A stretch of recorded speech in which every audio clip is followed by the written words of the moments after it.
What's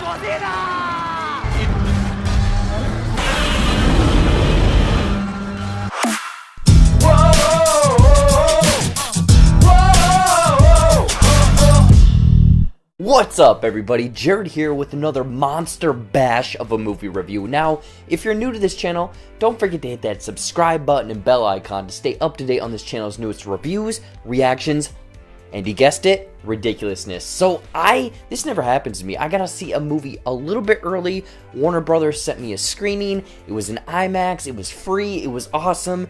And it was Godzilla, King of the Monsters. The almighty Godzilla faces off with Mothra, Rodan, and his ultimate nemesis, the three-headed King Ghidorah, in a battle for supremacy. So does Godzilla crank up the Rocky theme song and the punches fly?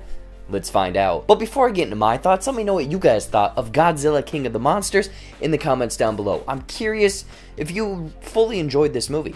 Now let's get into some of the good. So I went into Godzilla, King of the Monsters expecting this giant monster battle, just 2 monsters, 3 monsters, 4, you know what, a lot of monsters just fighting each other, throwing haymakers, just a big spectacle on a big screen. And that is exactly what Godzilla, King of the Monsters did. This is very much a spectacle. It's Godzilla from the 2014 film, and then a bunch of other pals, Rodan, Mothra, King Ghidorah, absolutely wrecking shop, throwing haymakers, like I said, and then shooting blue elemental and yellow elemental stuff across this kind of dark, dreary night sky. Personally, for me, the action in the 2014 Godzilla film, it was hampered. It was very lackluster because they hit a lot of it. But in this one, they ramp it up. You're seeing all of these fights on the big screen. I mean, if you want a monster battle, that's what this movie is. One giant lizard punches another giant lizard in the face.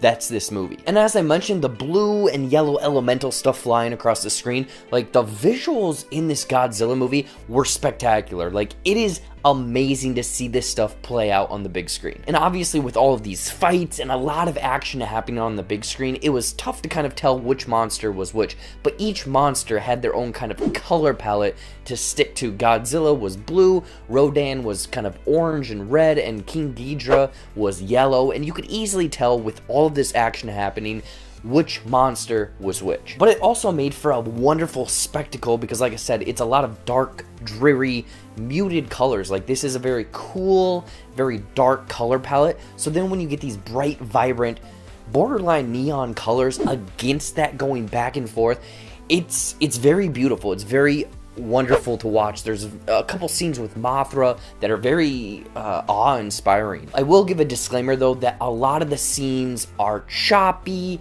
are quick cuts. There's a lot going on the screen. There's also weather effects. Some of it might be hard to see the actual fights, the battles. I mean, for me, it happened a handful of times, but I fully enjoyed this movie. The visuals are great, but there might be a time or two that you want a better look at these monsters. However, even though Godzilla, King of the Monsters was definitely that giant monster bash movie I was hoping for, the story lacked any sort of depth. It just doesn't have that hook that entirely brought me in, was able to really get me focused or engaged in this movie. I get that this is just a big, giant monster battle, but how are you going to hook me for the other hour and 30 minutes? Because this is upwards of a little over 2-hour movie. How are you going to hook me into that? Obviously, this story follows Monarch, which has been featured in Godzilla and Kong Skull Island, and it's this company doing research on these titans. And it's a very kind of generic story. If you've seen the trailers, you can pretty much piece this together.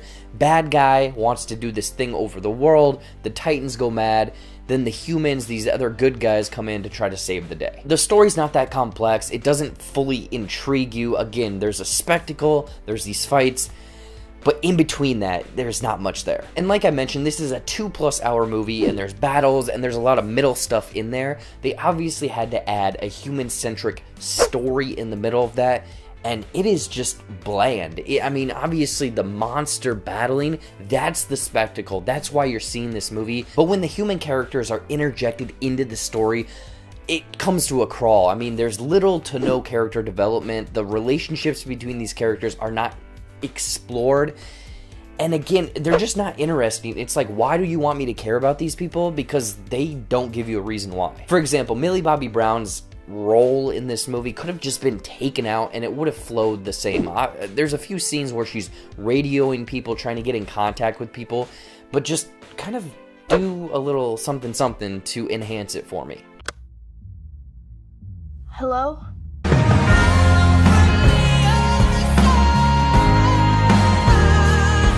Overall, Godzilla King of the Monsters is an epic, awesome, fun monster beat 'em up with stunning visuals and loads of action, but without a story hook to keep me engaged, and the human characters very much dragging on the movie. I would borderline C/wait for rental for Godzilla King of the Monsters. I mean, if you're a big Godzilla fan, you just want a mindless monster beat 'em up, this movie is for you, and I would recommend seeing it on the biggest screen with the biggest sound. In closing, I'm gonna give Godzilla King of the Monsters 2.5 out of 5 flame blasts. So what did you think of Godzilla King of the Monsters? I want to know in the comments down below. Anyways, guys, as always, thank you so much for watching. Watch some more videos up there, you know, movie reviews, trailer reactions, fun comedy skits. I did a few trailer reactions earlier this week.